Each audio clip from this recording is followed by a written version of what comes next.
The first light of dawn was just beginning to paint the sky, a silent promise of the day to come. Below, the airport was already a living, breathing entity, a machine that never slept. Officer Mark Daniels guided his patrol vehicle into its designated spot, the tires crunching softly over the gravel. He cut the engine, but for a moment, he simply sat there, listening to the deep, even breathing from the back seat. In the rear-view mirror, he could see his partner, Rex, a powerful German shepherd, already alert and watching the world outside with keen, intelligent eyes. The dog's black and tan coat hid the sheer power coiled within his muscular frame. "Ready for another day, boy?" Mark murmured, his voice still rough with morning fatigue.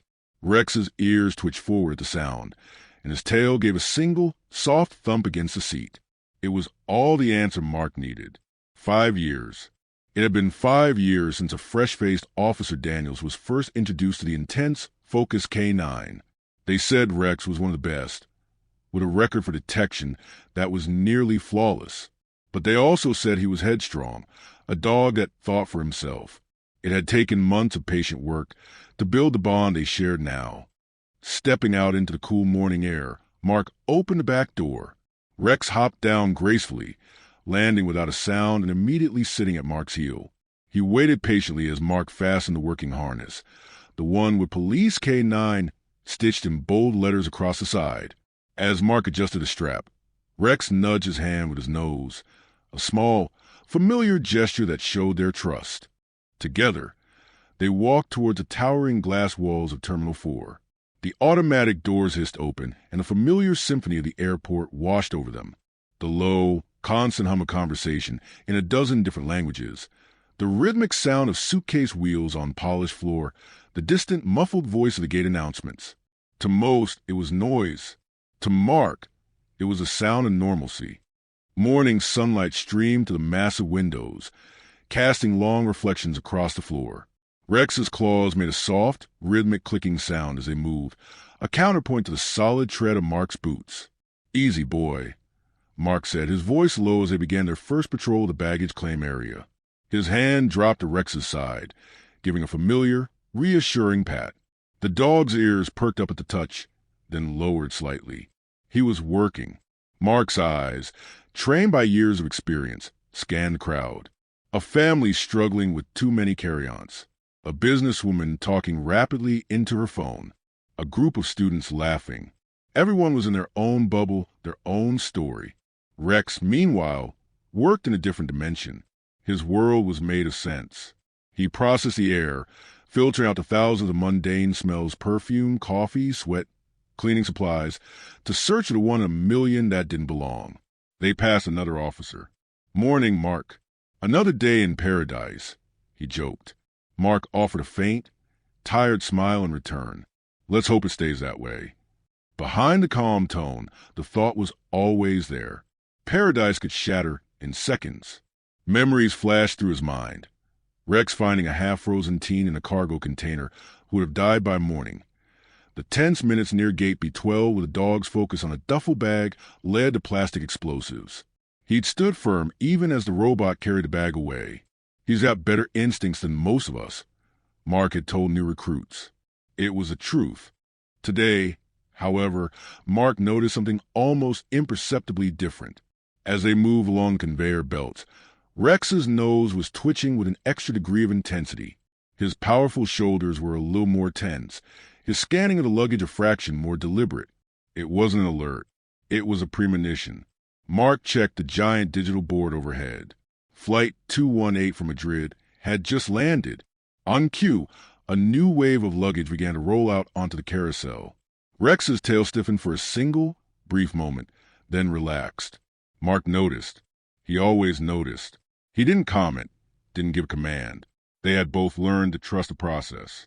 Patience first, action later. The air in the terminal was a unique mix. The faint, sharp tang of jet fuel, the sweet smell of pastries from a nearby cafe, the floral hint of a passenger's perfume. Rex paused again, his head tilting, his ears swiveling toward a fresh row of bags just entering the belt. Mark followed his gaze, his own senses heightening. He felt a subtle shift in the leash, A minute tightening of the muscles in the dog he knew better than he knew his own. He frowned slightly, his voice dropping to a whisper only Rex could hear. "What is it, boy?" Rex didn't bark, didn't growl. He just stared, his body a coiled spring of quiet intensity. To any other passenger, it was just a man and his dog on patrol. But for Mark and Rex, the atmosphere had subtly changed. The hum of the conveyor belt seemed a little louder, the chatter of the travelers a little more distant. Something was coming. Rex stopped dead. It wasn't a pause to sniff or watch. It was an abrupt, full-body halt. The German shepherd's body went rigid, transforming from a relaxed patrol dog into a statue of pure focus. His ears were pinned forward, stiff as leather. His black nose twitched rapidly, sampling the air with short, sharp inhales. Mark halted instantly, his own muscles tensing in response. The connection between them was so strong that he felt the shift in the dog's energy like a silent alarm. "What is it, boy?" he asked, his voice dropping to a low, calm murmur that had the sudden spike in his own pulse. Rex didn't look at him. He lowered his snout, bringing it within inches of the moving rubber belt. His entire world narrowed into the trail of invisible particles he was now tracking. He sniffed once, twice, then turned his head sharply, his gaze locking onto a new batch of suitcases sliding onto the conveyor from the loading bay. Mark followed his line of sight, his frown deepening. The luggage was a monotonous stream of sameness: black rollers, hard shell spinners, the occasional duffel bag. Nothing stood out, but Rex's behavior was a glaring red flag. This wasn't his typical, interested posture. This was something his wrong posture, a stance Mark had seen only a handful of times, each preceding a significant find. He gave the leash a gentle, questioning tug. "Come on, Rex." The canine refused to move. Instead, a low, soft growl rumbled in his chest, a sound so deep it was felt more than heard. His eyes remained locked on the luggage, unblinking. The change in the dog's demeanor did not go unnoticed. A child pointed, and a mother pulled her toddler closer. An elderly man in a tweed cap whispered to his wife. A young couple with backpacks stopped their conversation, their eyes darting between the intense police dog and the handler whose posture had suddenly become so still and alert. Officer Daniels, who had been chatting with an airline representative, noticed a subtle shift in the crowd's attention. His easygoing smile faded as he saw Mark and Rex, a still island in the river of moving people. He excused himself and walked over, his steps casual but his eyes sharp. "Everything good, Mark?" he called out, keeping his voice light for the benefit of any listening ears. Mark nodded, though a flicker of uncertainty crossed his face. "Yeah, he's picking up something." Daniels raised a brow, coming to stand beside them. He looked down at Rex, whose focus was so absolute it seemed he'd been carved from stone. Probably a food spill from the cargo hold, or some expensive perfume leaking from a bottle. Remember that French perfume last month? He went nuts over a broken bottle of Chanel No. 5. Mark shook his head. Not perfume. He knows the difference. It was true. Rex could distinguish between a steak dinner in a lunchbox and the chemical compounds of explosives. His nose was a precision instrument. As if to emphasize the point, Rex took a slow, deliberate step forward, then circled once on the spot, his nostrils flaring wide. His focus was intense, his muscles coiled like springs. The low growl returned, a continuous, vibrating warning. Mark's gut tightened into a familiar, cold knot. He'd seen this specific set of behaviors before. It was the same look Rex had given him 3 years ago, moments before they uncovered a crate filled with military-grade C4 plastic explosives. The memory was a splash of ice water. His hand unconsciously drifted from the leash to rest on the utility belt at his hip, his fingers brushing against the cold metal of his handcuffs. His heart began a slow, heavy drum against his ribs. The conveyor belt rattled as another wave of luggage, fresh from the belly of Flight 218, was disgorged onto the carousel. Rex's head jerked toward the front of the line. His attention zeroed in on one specific case. There, that one, a large, dark gray hard-shell suitcase with a distinctive silver luggage tag. It was unremarkable, identical to 100 others, but to Rex, it might as well have been glowing. He moved closer, his body low and predatory, sniffing the air around the case as it passed. His tail, which had been held in a neutral position, now stiffened completely, a rigid extension of his spine. His body was poised in full alert.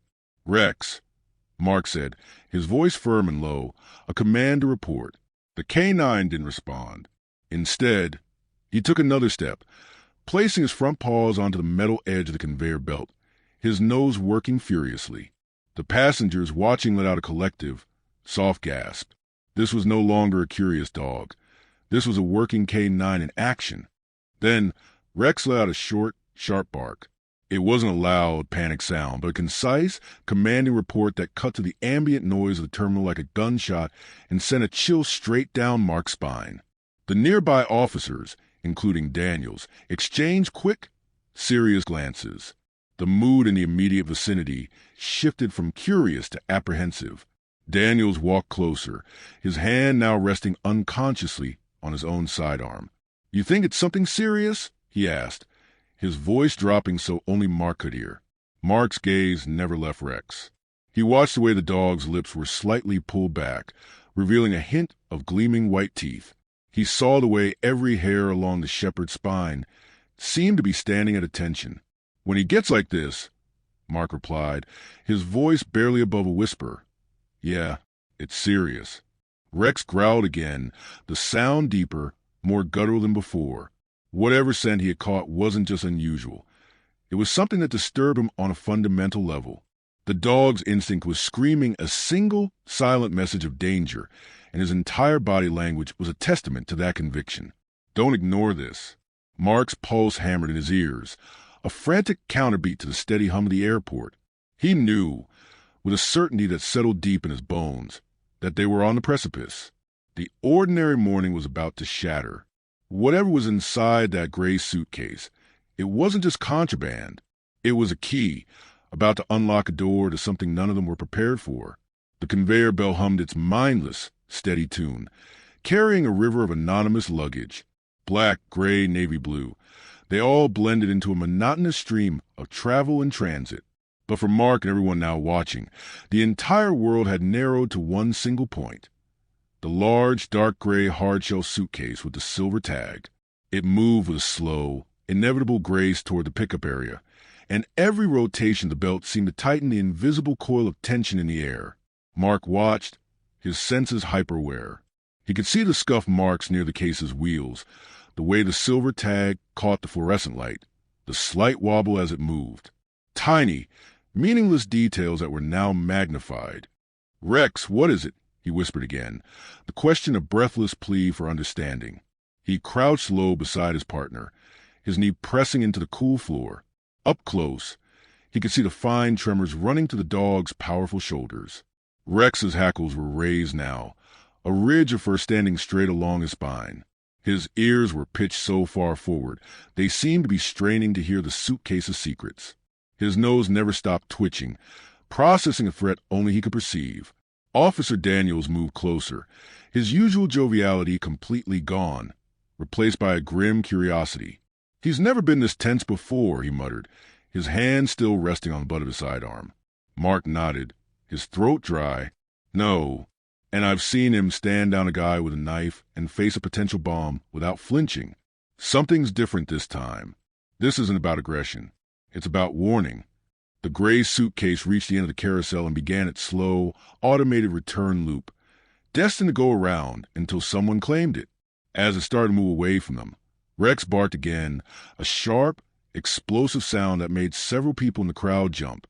He lunged forward, the full force of his 80-pound body straining against a leash. Mark, caught off guard, was nearly pulled off balance, his grip tightening until the leather strap dug painfully into his palm. A wave of gasps and murmurs rippled through the gathered passengers. Phones were raised higher, screens glowing like a constellation of modern-day witnesses. The scene was no longer just interesting. It was unfolding drama. "Sir, please step back," another officer shouted, his voice cutting through the noise as he raised a hand, trying to control the growing circle of onlookers. But Rex was beyond hearing any command but his own primal instinct. He wouldn't stop barking now. Each bark was a percussive, commanding beat that echoed off the high ceilings of the hall, a stark contrast to the soothing, recorded announcements that still played in the background. "Rex, heel." Mark tried again, putting all the authority he could muster into the command. But the dog's instincts had taken full control. His eyes, usually so expressive and connected to Mark's, were locked on the case with feral intensity. His body was tense as a coiled spring, every muscle ready to unload. The suitcase completed its loop and passed by them again. This time, as it drew level, Rex's growl deepened into something truly menacing, a raw, guttural sound from the depths of his chest. In a move of breathtaking speed and power, he lunged forward again, his front paws landing squarely on the moving conveyor belt. "Rex, no." Mark's voice was a whip crack of alarm, but it was too late. The dog's world had shrunk to the gray case. As it slid past, Rex's head darted forward, and his teeth, white, sharp, and powerful, clamped down hard on the fabric lining near the zipper. There was a rip of tearing nylon.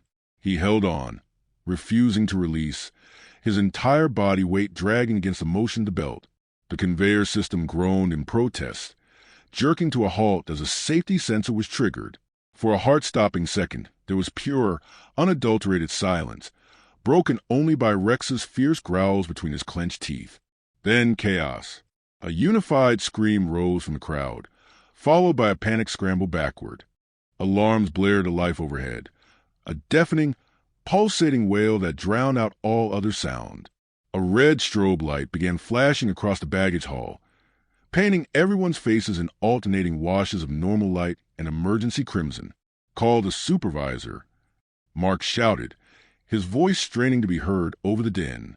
He planted his feet and struggled to pull Rex back, but the dog was an anchor of determination. "Get the area cleared now. Now!" Officers sprang into action, their training overriding their shock. They hurried to form a wide perimeter, their voices firm as they ushered passengers away from the scene. "Move back. Everyone move back, now." Mark could feel Rex trembling beneath his hands. But it wasn't from fear. It was a tremor of fierce, unyielding determination. The dog's jaw remained locked on the suitcase, his growl continuous, vibrating promise that he would not let go. Daniels glanced around, his face pale under the strobe lights. "What's in there, Mark?" he asked, his voice barely a whisper. Mark stared at the trembling case, now stationary and violated by his partner's bite. His pulse was a wild drum in his ears. "I don't know," he said quietly, the words feeling utterly inadequate. "But Rex does." And for the first time in years, a cold, visceral chill crawled up Mark's spine, a primal fear that had nothing to do with explosives or narcotics. This felt different. This felt wrong. The sound of hurried, authoritative footsteps approached. Captain Maria Torres, a woman with a stern demeanor, strode into the center of the chaos, her sharp eyes taking in the scene. The halted conveyor, the panicked crowd, the officers forming a perimeter. At the center of it all, a police dog latched onto a piece of luggage. "Get that dog off the belt," she shouted, her voice cutting to the alarm like a knife.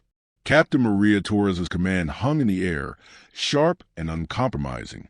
She was a compact woman with a presence that filled the space, her dark hair pulled back in a severe bun and her eyes missing nothing. The flashing red lights glinted off the badge on her chest. Mark straightened quickly, but kept a firm grip on Rex's leash. The dog's growl deepened at the new, authoritative voice, a clear challenge. "Ma'am, my canine detected something inside this bag. He's never been this aggressive unless it's serious." Torres's gaze swept from Mark's tense face to the snarling dog and then to Suitcase, now scarred with teeth marks and damp with saliva. "Serious or not, Officer Daniels, this is against every protocol in the book. He could be damaging critical evidence or worse, triggering a device." She motioned sharply to a member of the bomb squad who had just arrived, clad in heavy protective gear. "Prepare for containment. Now." Rex's growl intensified, vibrating to the floor and up the leash into Mark's hand. He tightened his grip, his voice calm but layered with an urgency that bordered on desperation. "Captain, with respect, if I pull him off now, whatever's in there might go off. Or escape. Look at him." He gestured to Rex, whose entire being was focused on Case. He's not confused. He's not panicking. He's protecting us. He's standing guard. The room seemed to hold its breath. Even the relentless blare of the alarms faded into the background as everyone's attention locked onto the handler and his defiant dog. Rex's breathing was heavy, his eyes sharp and unblinking, fixed on a suitcase as if it were a living adversary. The bomb technician, a man named Evans, crouched a few feet away, moving with slow, deliberate caution. "We'll need to scan it first, Captain," he said, carefully extending a portable detector wand toward the case. The moment the device whirred to life, Rex barked again, a sharp, startling sound that made Evans flinch and pull his hand back. "Jesus," the technician muttered, his voice slightly distorted through his helmet. "He's guarding it, like he knows there's something dangerous inside, and he's containing it." Torres's eyes narrowed, flicking between the dog and Mark. "Control your dog, officer, or I will have to remove both of you from this scene." The words were a direct threat, not just his authority, but to the very partnership he lived by. Mark's jaw tightened, a muscle feathering along his cheek. He could feel the eyes of every other officer on him, waiting to see if he would buckle. He took a slow breath, choosing his words with care, knowing they could end his career. "Ma'am, with all due respect," he said, his voice dropping so only those closest could hear, "I've been with Rex for 5 years. Through every kind of threat you can imagine, he's never been wrong. I trust his nose over any machine. I trust his instinct over any protocol." The defiance hung in the air, a tangible thing. Captain Torres was visibly taken aback, her lips pressing into a thin, bloodless line. Officers didn't speak to her like this. But before she could form a reprimand, Rex suddenly released the suitcase. For a single, hopeful second, Mark thought he was obeying, but the dog didn't retreat. Instead, he took a strategic position between the case and the nearest officer, Evans, and let out a single, sharp bark that was pure command. He was hurting them. He was blocking anyone from approaching. The gray suitcase, freed from Rex's grip, shifted slightly on the stationary belt. A faint but unmistakable thump echoed from inside. It was a dull, muffled sound, but in the tense silence of the security perimeter, it was as loud as a gunshot. Everyone froze. Mark's heart hammered against his ribs. "Did anyone else hear that?" he asked, though he already knew the answer. Officer Evans's face, visible through his visor, had gone pale. He stared at the scanner in his hand, then back at the case. Confirmed. Whatever's in there, it just moved. The sudden, concrete evidence of life inside the case changed everything. The abstract notion of a threat suddenly had a heartbeat. Captain Torres raised a trembling hand, her professional composure cracking for a fraction of a second. "Everyone stay back. No sudden movements." Her voice, usually a weapon of authority, carried a faint, barely perceptible tremor. She turned to Mark, her expression a complex map of frustration, fear, and dawning realization. Could that sound have come from a device? A timer? A mechanism? Mark shook his head slowly, his eyes never leaving the suitcase. "I don't think so, Captain. Rex wouldn't act like this over machinery. He's sensing life, or something he believes is alive." He glanced down at his partner, whose chest was rumbling with a continuous, low growl. "He's reacting to a living thing in distress." Officer Evans swallowed hard, his gloved hand hovering over the case. "We gotta open it. Carefully. If it's biological or worse, something trapped, we need to know. Now!" As if on cue, Rex began pacing in a tight, agitated pattern in front of the conveyor belt. He whined softly, a high-pitched, anxious sound that was somehow more unsettling than his growls. The sight of the disciplined, unflappable K9 showing such clear distress sent a fresh wave of unease through the seasoned officers. This was beyond their training manuals. Mark could feel the tension radiating off his partner, like heat from a furnace. He crouched down again, placing a steadying hand on Rex's flank. "Easy, boy," he whispered, the words as much for himself as for the dog. "We'll figure out. We're listening." Across the terminal, the whispers of the evacuated passengers grew into an anxious murmur. Is it a bomb? Maybe it's an animal. Did something just move? The dozens of overlapping voices created a cacophony of fear and speculation. Captain Torres's command left a ringing silence. Then, from inside the case, a faint scratch. The noise died instantly. The only sound was a faint, persistent clicking of the stalled conveyor belt motor and Rex's heavy breathing. Evans adjusted his gloves and crouched closer, reactivating the scanner. He waved it slowly over the bag, his eyes glued to the handheld monitor. Thermal readings are unstable, he reported, his voice tense. Mark held his breath. Torres's eyes widened. There's movement, small, irregular, and it's warm. Rex barked sharply at the movement, causing Evans to flinch back once more. Mark's heart thudded against his sternum. "Back away," he said softly but firmly. "Let's not push him. Let's not push whatever is in there." Torres's jaw was so tight it looked painful. "Mark, this is civilian area. Hundreds of lives are at stake just beyond those doors.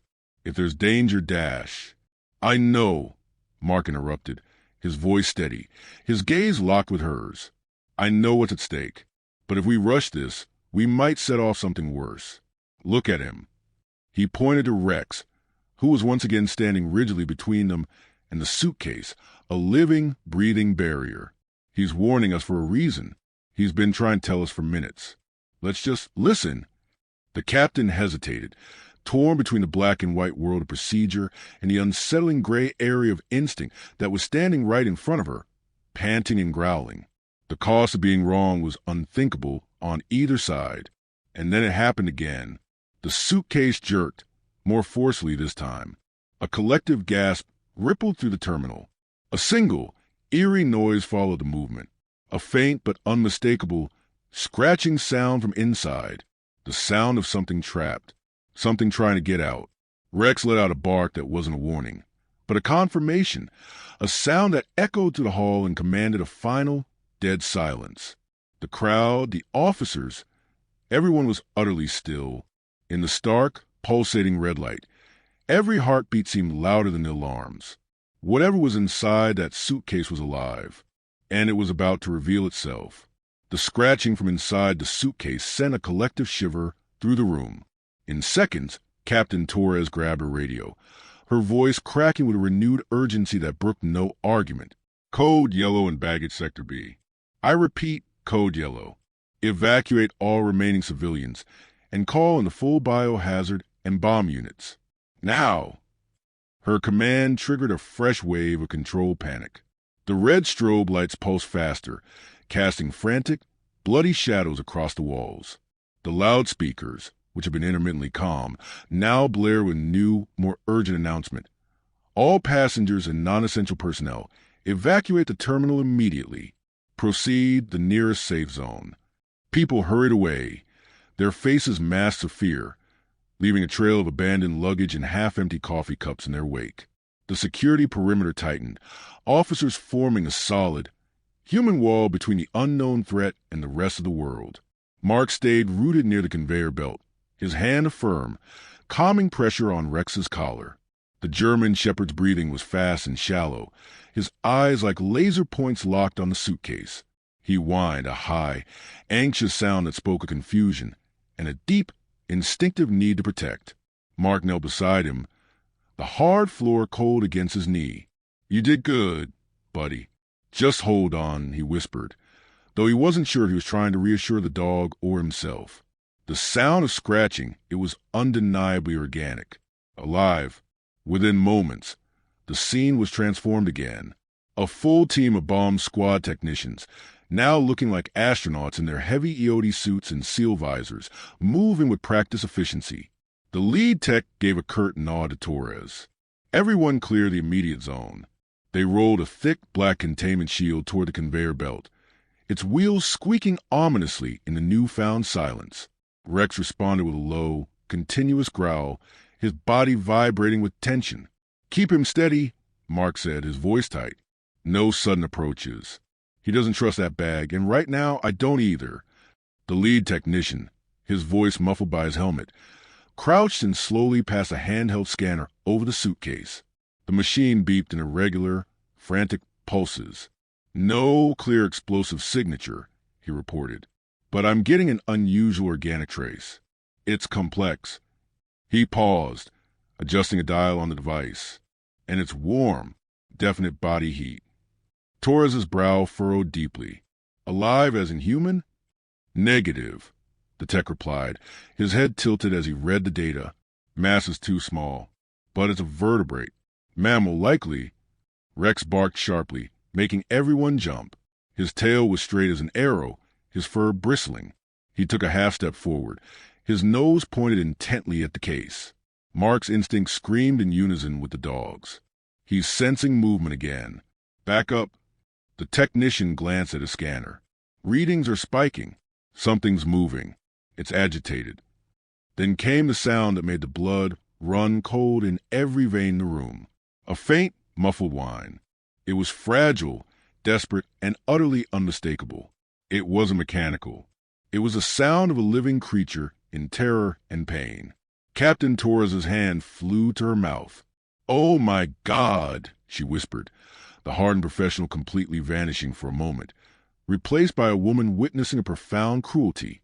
Rex, in a response that was equally shocking, let out a soft whimper of his own. The aggressive guard dog was gone. He pressed closer to the suitcase, sniffing at the tear his teeth had made, and let out a low, comforting rumble, as if trying to soothe whatever was trapped inside. Mark's pulse thundered in his ears. The pieces snapped together with horrifying clarity. "We're not dealing with explosives," he said, his voice hoarse with mixture relief and boiling anger. "We're dealing with a living being. Someone stuffed an animal in there." For a long, heavy moment, no one spoke. The alarm seemed to fade into a dull background hum, replaced by a thick silence of shared dread and disbelief. The scenario had just shifted from potential terror threat to a case of brutal animal smuggling, but the tension was, if anything, even more profound.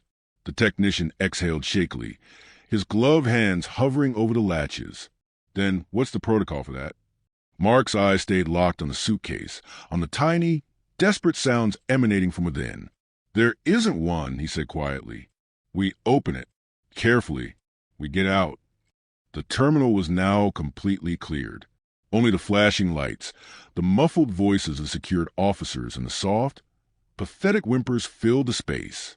The gray suitcase sat motionless under the harsh fluorescent lights, a pathetic prison marked by the teeth of its would-be liberator. Mark stood a few feet away, one hand gripping the leash, the other clenched into a white-knuckled fist at his side. The air felt heavy, charged with collective, hell breath. Captain Torres was on the radio again, her voice sharp as she coordinated with command. "We're escalating to containment priority 1. If we can't confirm it's safe, we may have to consider remote detonation in the containment vessel." Mark's eyes widened in horror. He spun to face her. "Detonate? Captain, you can't. There's something alive in there. A living, breathing, terrified animal." Torres turned, her expression hard, the professional mask back in place. "You think I don't know that? But our priority is hundreds of human lives. We don't know what else is in that case. It could be a carrier for a pathogen, a vector for a disease. We don't take chances."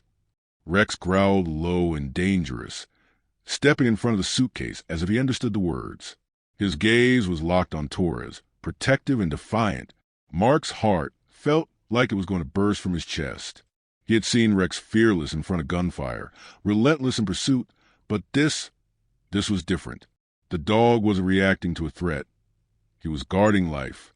"Captain," Mark said, his voice calmer but firm, layered with 5 years of partnership and trust. "I've been with Rex for 5 years. He's never been wrong. If we blow that case, we're not just destroying evidence. We're murdering an innocent that he risked everything to save.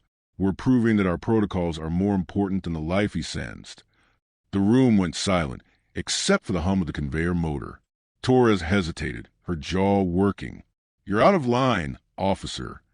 "Maybe," Mark replied, taking a slow breath, putting his career on the line with every word. "But you asked for a handler with instinct. This is mine." As if on cue, Rex barked once, sharp, commanding, a period at the end of Mark's sentence. It echoed through the empty terminal, a sound of pure conviction. The bomb technician looked from the dog to Torres. Ma'am, with respect, he said. The K9 is reading movement and consistent body heat. The protocols for a confirmed living organism, especially one in distress, suggest extraction, not destruction. A premature detonation would be irreversible. Torres exhaled a long, slow breath as she weighed the risk. The weight of command pressed down on her. Every second stretched into an eternity. Finally, she gave a reluctant, tight nod. Fine, you've got 5 minutes. If we can't confirm life and secure the scene in 5 minutes, we follow procedure. That's final. Mark didn't wait for another word. He crouched beside Rex, resting a hand on the dog's fur, feeling the tremors of adrenaline and focus. You heard her, buddy. We've got 5 minutes to prove you're right. Rex pressed his head against Mark's arm in a brief, solid gesture of solidarity, then turned back to the suitcase, his nose twitching, his tail lifting slightly in a signal Mark recognized instantly. Something was stirring again. The technician leaned closer with the scanner. The monitor flickered, then the indicator spiked, turning from a cool blue to a deep, vibrant orange. Movement confirmed, he announced, his voice laced with awe. And it's breathing. Torres froze. Breathing. Before anyone could fully process the confirmation, the suitcase jolted again. This time, a faint but clear, desperate cry emerged from within, a tiny, helpless sound that spoke of exhaustion and fear. Rex whined, a high, pained sound, and pressed his paw gently against the torn fabric, as if trying to touch and comfort the prisoner within. Mark's throat tightened, his eyes stinging. He looked at Torres, his voice thick with emotion. Captain, whatever's in there, it's alive. And it's terrified. The technician, with newfound purpose and a gentle touch, nodded to his partner. Manual override. Now. A small, precise robotic arm extended from their scanning device, gently pressing against the suitcase's primary latch. The sound of the metal click, releasing, was like a clap of thunder in the still air. Rex immediately growled, stepping forward, forcing Mark to tighten the leash. Easy, Rex.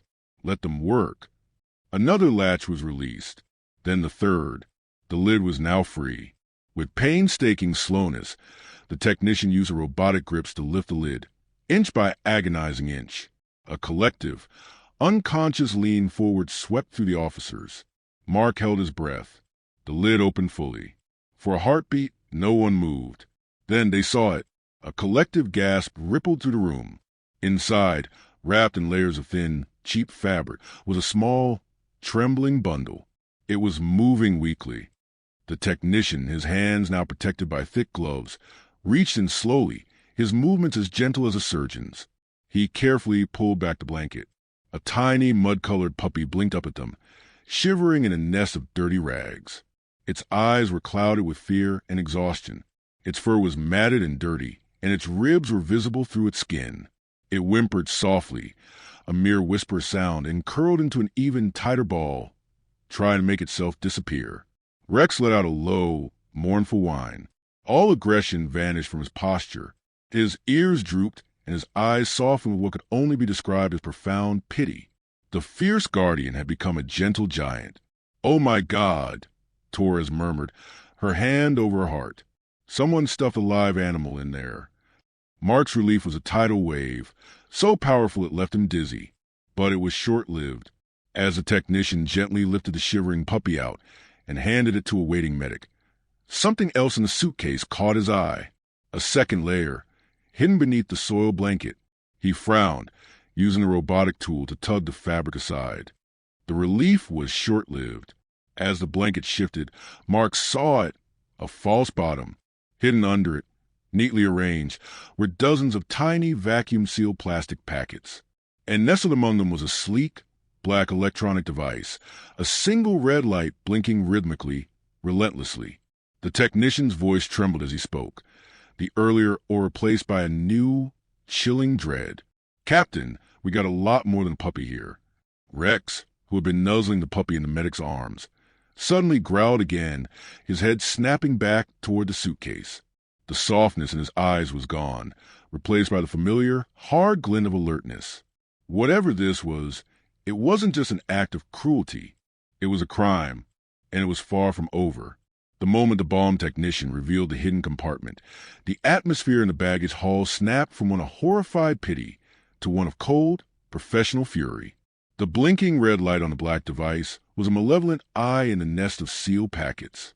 Captain Torres stepped forward, her face a mask of grim determination. "Define a lot more, Evans," she commanded, her voice low and steady. The technician, Evans, carefully used tweezers to lift one of the plastic packets. The substance inside was a strange crystalline powder, shimmering with an almost synthetic iridescence under bright lights. Synthetic narcotics, Captain.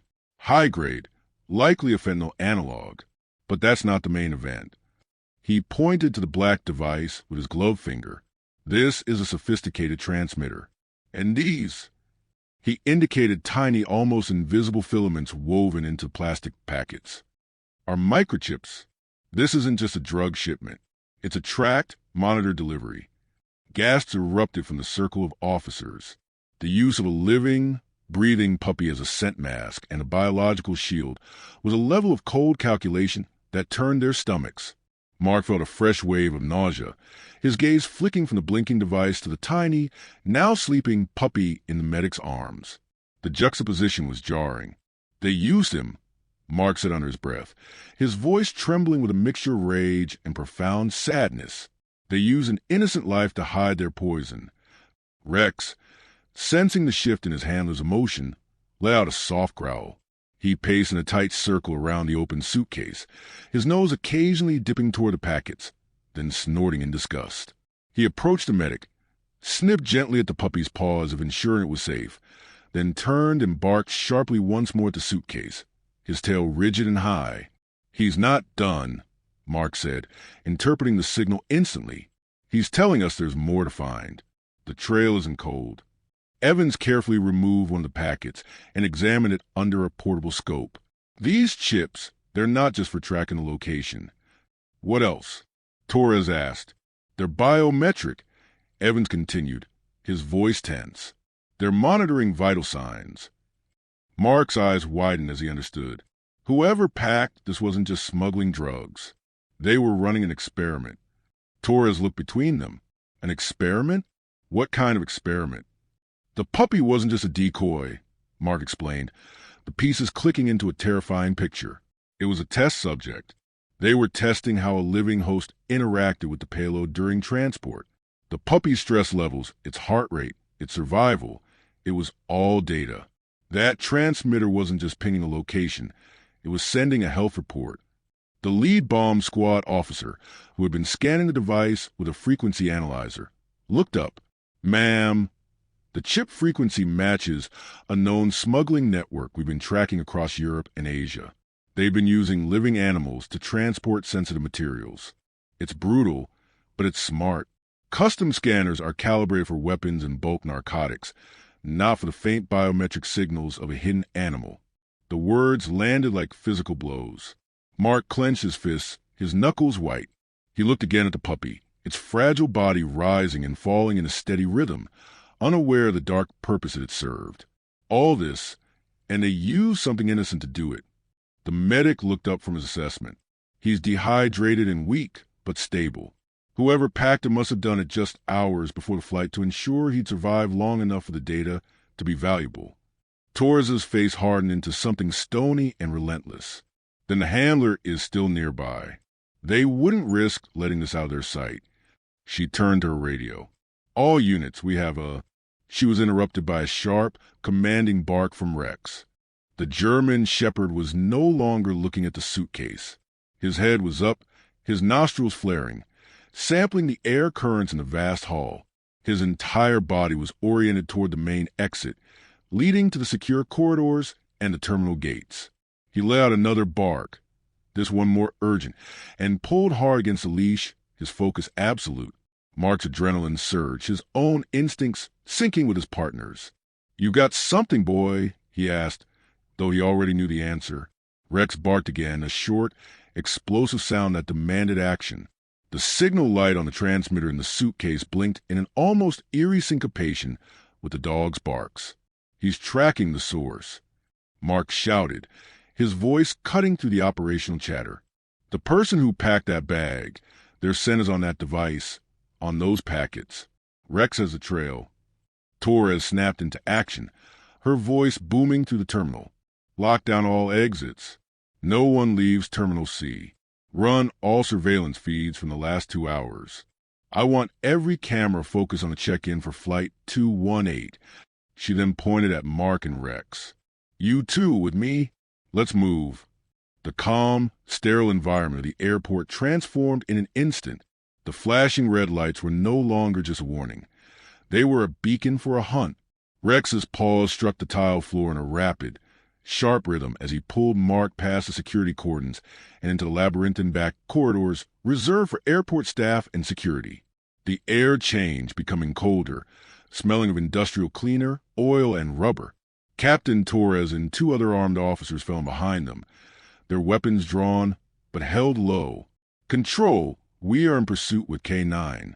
Suspect likely armed and extremely dangerous. All units converge on our location. Rex led them through a maze of baggage tunnels where conveyor belts hummed like the underground veins of the airport. The lighting was dimmer here, casting long, dancing shadows. The dog never hesitated, his nose working tirelessly, tracing an invisible path that only he could see.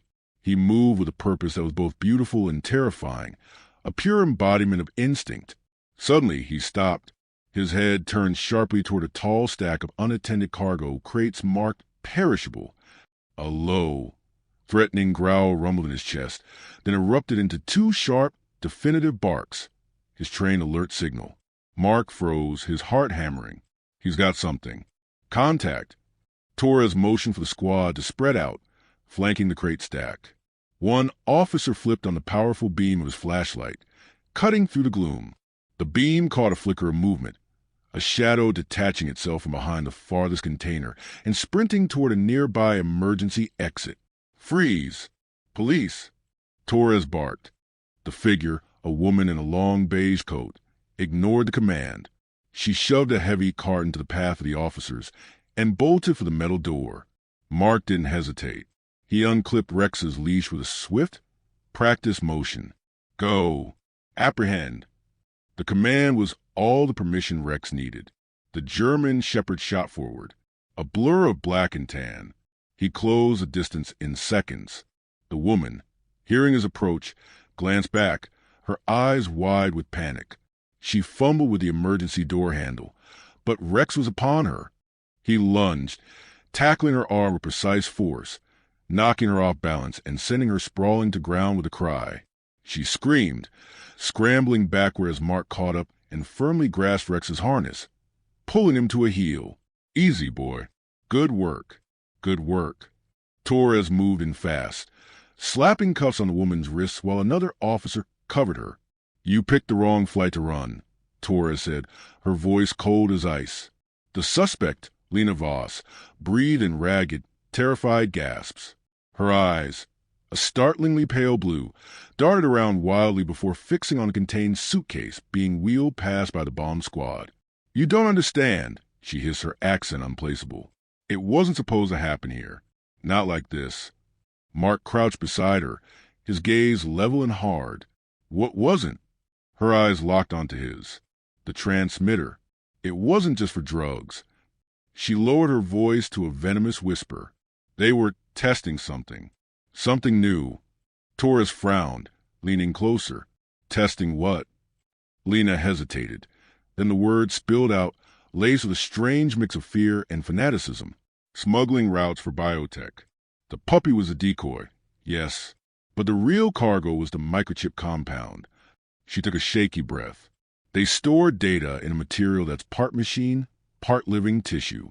They were trying to send it through without detection, to see if it could survive transit inside a living host. The corridor fell into a stunned silence. Even the ever-present hum of machinery seemed to pause. Mark's stomach twisted into a cold, hard knot. You're saying that substance was biological? Mark asked, his voice tight. Lena nodded, a grim smile touching her lips. A prototype. It transmits data remotely, even from inside a living body. Torres exchanged a horrified look with Mark. That's not just smuggling. she said softly, the magnitude of the discovery dawning on her. That's experimentation. That's a whole new level of crime. Lena lowered her head, her defiance fading into exhaustion. You don't know who you're dealing with. Rex, who had been sitting obediently by Mark's side, let out a low, sustained growl, his eyes locked on her as if he could sense the deception and evil coil within her. Torres raised her radio to her lips, her voice now carrying the weight of a terrifying new reality. Command, we need a biohazard response team at our location immediately, and quarantine the evidence. We are dealing with a potential level 3 biological threat. Mark looked down at Rex, whose chest rose and fell steadily, his watchful eyes missing nothing. He ran a hand over the dog's head, feeling the solid, dependable strength beneath his fur. You saved a lot more than lives today, buddy, he whispered. You stopped something we can't even begin to understand. Rex's tail gave a single, slow wag. The immediate danger was over, but they had just pulled back the curtain on a truth far darker and more complex than any of them had imagined. The hunt was over, but the war had just begun. By the time the airport returned to a semblance of controlled operation, the command center was a hive of controlled chaos. The room, usually bathed in the soft glow of monitoring screens, was now starkly illuminated, every light panel at full brightness. Dozens of monitors formed a mosaic on the far wall, displaying footage from every camera in Terminal 4. Mark stood at the periphery with Rex by his side, the dog's tail flicking restlessly. He could feel the residual tension humming through his partner's body, a mirror of his own. The adrenaline had faded, leaving behind a gritty fatigue and a deep, simmering anger. On the central screen, footage played on a loop. The check-in counter for Flight 218 from Madrid. A woman in a long beige coat, her face in behind large sunglasses, and the collar of her coat turned up, placed a large gray suitcase on the belt. She glanced around once, a quick, bird-like motion, then melted back into the crowd. That's her, Mark said quietly, his voice rough. Lena Voss, the one Rex cornered. Captain Torres, who had shed her bulky outer vest, stood with her arms crossed, her gaze fixed on the screen. Run facial recognition. I want everything we have on her in the next 60 seconds. A technician's fingers flew across a keyboard, zooming in on the woman's face, digitally removing the sunglasses and enhancing the image. Within moments, the database delivered a match.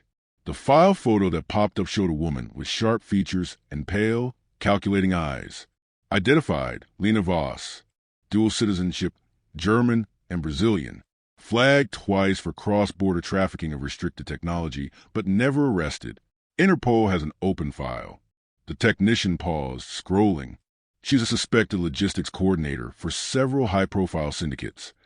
Torres's eyes narrowed. So this wasn't a one-time drop. She's a cog in an organized machine. Mark leaned closer to the screen, his detective instincts kicking in. Zoom in on her left wrist. There, just below the cuff. The image sharpened. A small, intricate tattoo was visible, a geometric symbol of interlocking hexagons and spirals, faint but unmistakable. That's not decorative, Mark said, a cold certainty settling in his gut. I've seen that before. In a Europol briefing last year. It's the emblem of Project Hydra. The room went still. The lead Homeland Security agent, a man named Carter with a grim demeanor, turned slowly in his chair. Are you sure? Positive, Mark confirmed. The main screen now displayed a map with flashing red dots connecting Frankfurt, Madrid, and their city. Agent Carter stood up, his expression grave. Project Hydra, he said, his voice low and serious. They're a black market biotech ring. Ghosts. They've been suspected of smuggling experimental materials, viral strains, synthesized DNA. They always use unorthodox methods. Living host was a theory, but we never had proof until now.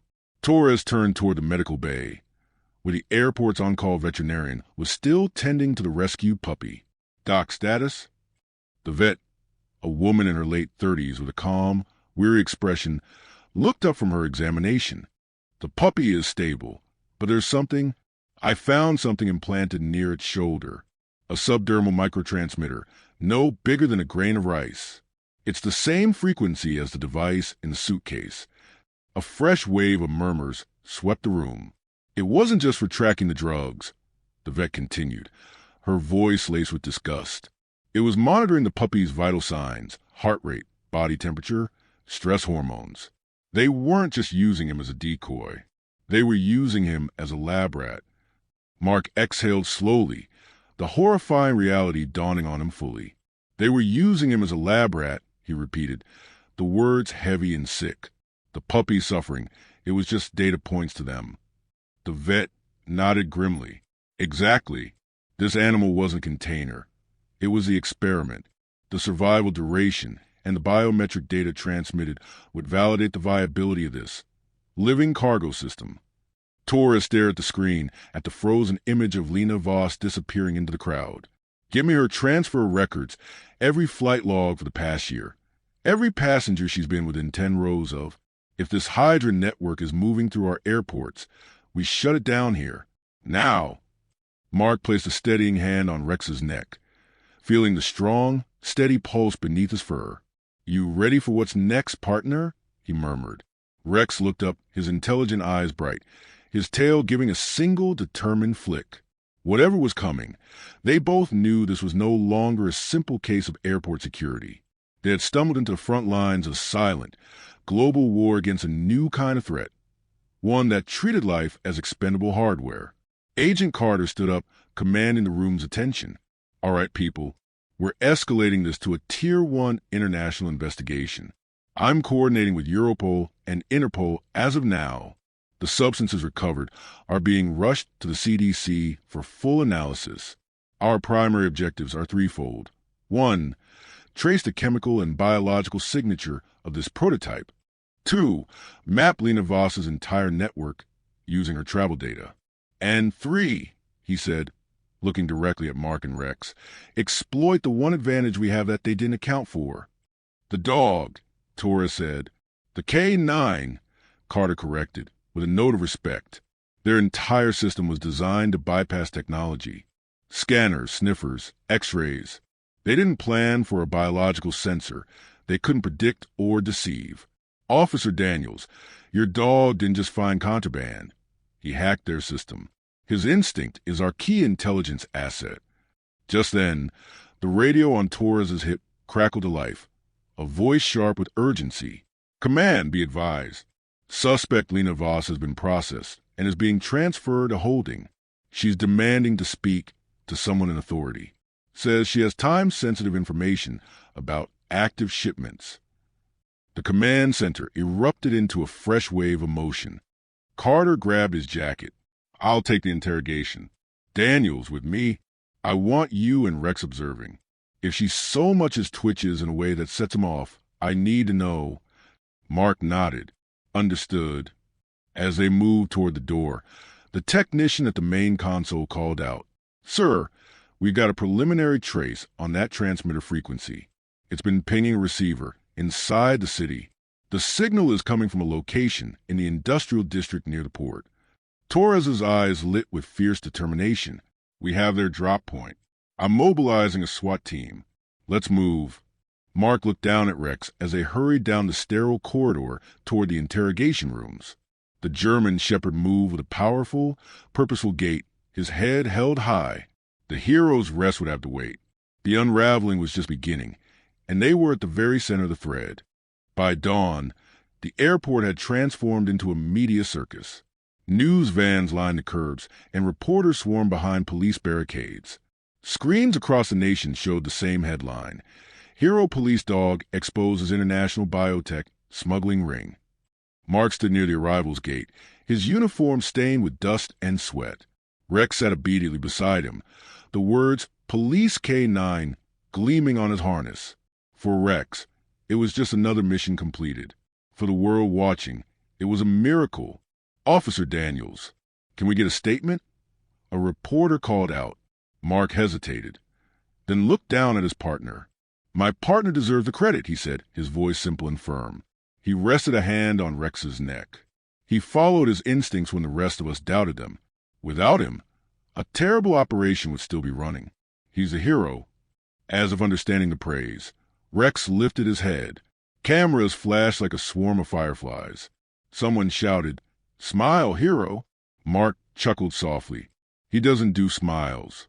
Just justice. Captain Torres approached, a small smile on her face. "You've started a storm, Daniels."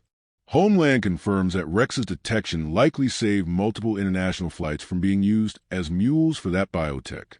The intel from Lena Voss led to 2 more arrests in Frankfurt and Madrid. You didn't just stop a crime. You unraveled a network. Mark nodded, a weary but proud smile finally appearing. All because one dog refused to let go of a suitcase. By mid-morning, news anchors replayed the dramatic footage of Rex lunging at the gray suitcase. Social media flooded with hashtags. Hashtag HeroK9Rex, hashtag Angel in Fur. Comments poured in from around the world. Mark leaned against a cool pillar, watching the surreal chaos unfold. Rex sat close, his tail brushing the floor in a quiet, rhythmic sweep. "Guess you're famous now, partner," Mark murmured, running a hand over the dog's head. Rex turned and gave him a calm, steady look, his deep brown eyes holding a wisdom that seemed ancient. In that gaze, Mark saw no pride, no vanity, only a simple, unwavering sense of duty. Fame didn't matter. The mission did. The chaos of the airport had finally quieted. A soft evening glow filtered to the tall glass panels, casting long, golden streaks across the polished floor, washing away the memory of the strobing red lights. Mark stood in the quiet medical bay, still in his uniform, the fatigue now a heavy blanket over his shoulders. Beside him sat Rex, alert but calm. Across the room, the veterinarian gently placed a rescued puppy on a soft, clean blanket. Its tiny chest rose and fell in a steady, peaceful rhythm. "He's responding very well," the vet said, smiling faintly. "Dehydrated and weak, but strong enough to fight. He's a survivor." She looked at Rex. "Just like your partner." Mark's gaze softened.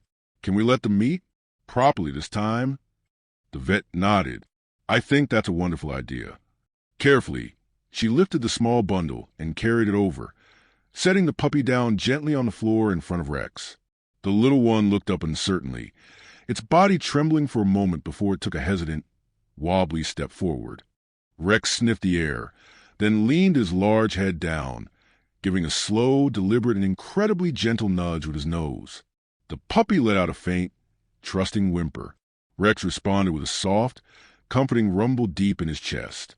He then laid his head down on the floor, placing himself at the puppy's level, his tail thumping quietly on the floor. Mark felt his throat tighten, emotion welling up. "You saved him, buddy," he whispered, his voice thick. "You knew before any of us did." The vet smiled warmly, her own eyes glistening. "Dogs sense things we never can. They feel the truth of a situation, the danger, the fear, even the innocence. It's why they so often save us, even when we don't understand why." Rex blinked slowly, his tail brushing the floor. The puppy, emboldened, nestled closer against the larger dog's fur, its small body finally relaxing into complete safety. Captain Torres stepped into the room, her expression softer than Mark had ever seen it. "Looks like our hero has earned himself a promotion." Mark chuckled, the sound rough with emotion. "Forget promotion. Right now, I think you just want a long nap and that puppy to be safe." Torres smiled, glancing at the 2 dogs, the mighty protector and the tiny survivor. Maybe he's found himself a new recruit. Night had settled over the city by the time Mark finally stepped outside the airport. The terminal lights glowed softly against the dark sky. The chaos of the day had finally faded, replaced by a calm stillness. Rex walked beside him, tired but proud, his steps slow and steady. Mark paused near his patrol vehicle, resting a hand on Rex's shoulder.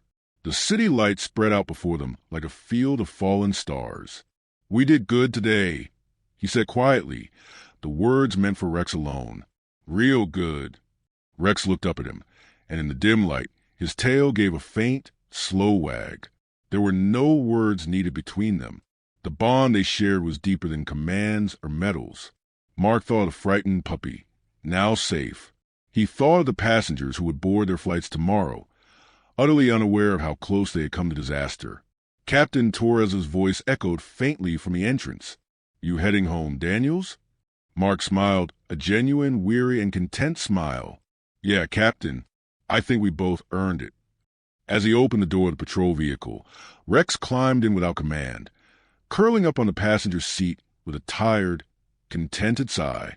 You know, Mark said softly, sliding into the driver's seat. Some heroes chase glory, but you just chase the truth. Rex blinked, his eyes half closed, his breathing evening out into the rhythm of sleep. He was content. The camera slowly zooms out, the lights of the airport shrinking in the rear-view mirror. Two silhouettes, one human, one canine, framed against the glow of the city they protected.